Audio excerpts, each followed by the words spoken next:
नमस्कार। हम आज गोचर पर कुछ संक्षेप में बात करेंगे। गोचर का विषय बहुत बड़ा विषय है, तो हम उस पर तो नहीं, किंतु गोचर से संबंधित संक्षेप में कुछ अद्भुत सूत्र आपको बताएंगे। जो 7 ग्रह हैं, सूर्य, चंद्र, मंगल, बुध, गुरु, शुक्र, शनि, ये ग्रह गोचर में अपने कारकत्व से संबंधित शुभ परिणाम कब देते हैं। मैं स्वामित्व की बात नहीं कर रहा हूं यहां पर कि कौन सा ग्रह किस भाव का स्वामी है तो क्या फल देगा। जैसे चंद्रमा आपकी कुंडली में जहां भी स्थित है, जन्म कुंडली में चंद्रमा जहां भी स्थित है, यदि वो चंद्रमा गोचर में अपने भाव से दूसरे भाव में आता है तो ये चंद्रमा सुख एवं धन देता है। इसके पहले मैं आपको ये बता दूं कि प्रमुख फल दशाओं के अनुसार ही मिलते हैं। जिन ग्रहों की महादशा, अंतरदशा, प्रत्यंतर दशा, सूक्ष्म दशा होगी, उन ग्रहों के अनुसार ही फल मिलते हैं।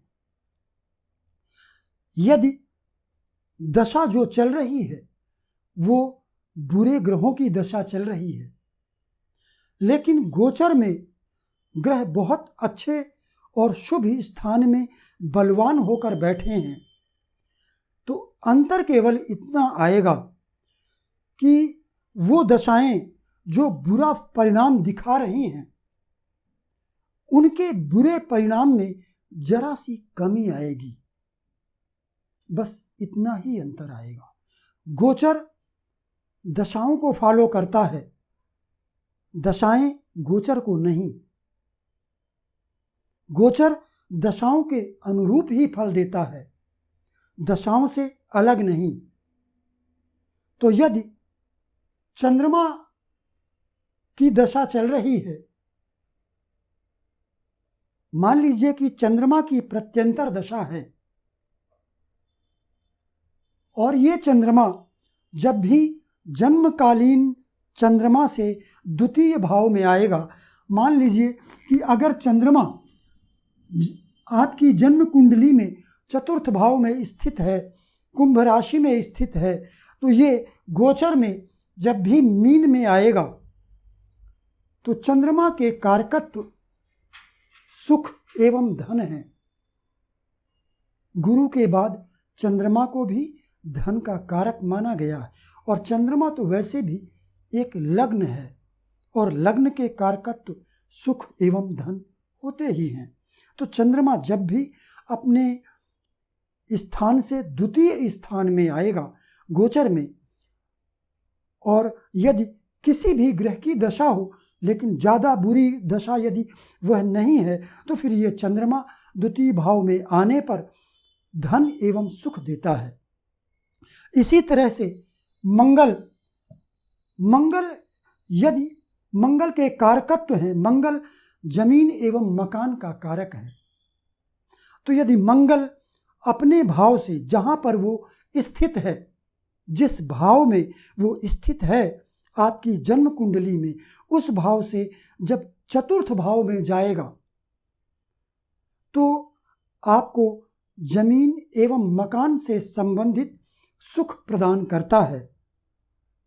या फिर यदि अंतरदशा, प्रत्यंतर दशा ये सब बहुत अच्छी हो, ये दशाएं भी जमीन एवं मकान का शुभ परिणाम देने वाली हों, तो उस समय व्यक्ति अपना मकान या जमीन खरीदता या बनाता है। बुध भी जब अपने से चतुर्थ भाव में आएगा तो बुध सुख देता है। बुध शिक्षा से लाभ भी देता है। यदि आप शिक्षा ग्रहण कर रहे हैं तो उस समय आपके परिणाम, शिक्षा में कोई एग्जाम है, कोई परीक्षा है, तो आपको शुभ परिणाम प्राप्त होंगे, बशर्ते कि किसी भी अशुभ ग्रह की अंतर्दशा और प्रत्यंतर दशा नहीं होनी चाहिए। क्योंकि यदि किसी अशुभ एवं पापी ग्रहों की अंतर्दशा एवं प्रत्यंतर दशा चल रही है तो फिर बुध अच्छे परिणाम नहीं दे पाएगा। लेकिन यदि कोई भी सामान्य दशा है, बहुत बुरी ना हो, अच्छी भी ना हो, तो ऐसी स्थिति में बुध जब भी गोचर में अपने भाव से चतुर्थ भाव में आएगा तो सुख और शिक्षा से लाभ देता है।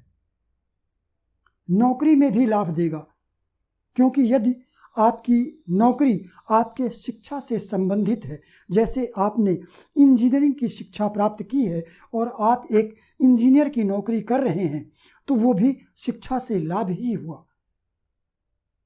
बुध के बाद में गुरु यदि जहाँ पर स्थित है कुंडली में, वहाँ से गोचर में जब 5वें भाव में आए या 9वें भाव में आए तो गुरु धन का कारक है तो धन देता है, संतान का कारक है तो संतान से लाभ देता है या संतान देता है।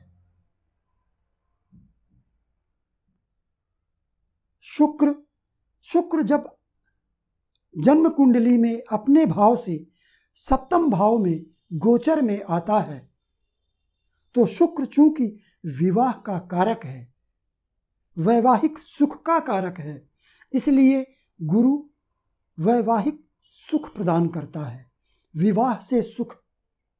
यदि आपका विवाह हो गया है तो पति और पत्नी के बीच में वो समय रोमांस का होता है, प्रेम और सामंजस्य का होता है।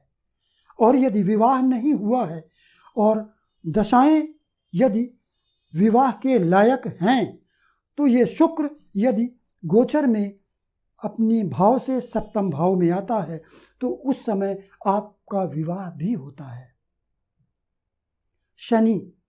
शनि जन्म कुंडली में जहाँ भी स्थित है, यदि वहाँ से अपने भाव से 9वें भाव में आता है, अपने भाव से गोचर में 9वें भाव में आता है, तो शनि भाग्योदय करवाता है।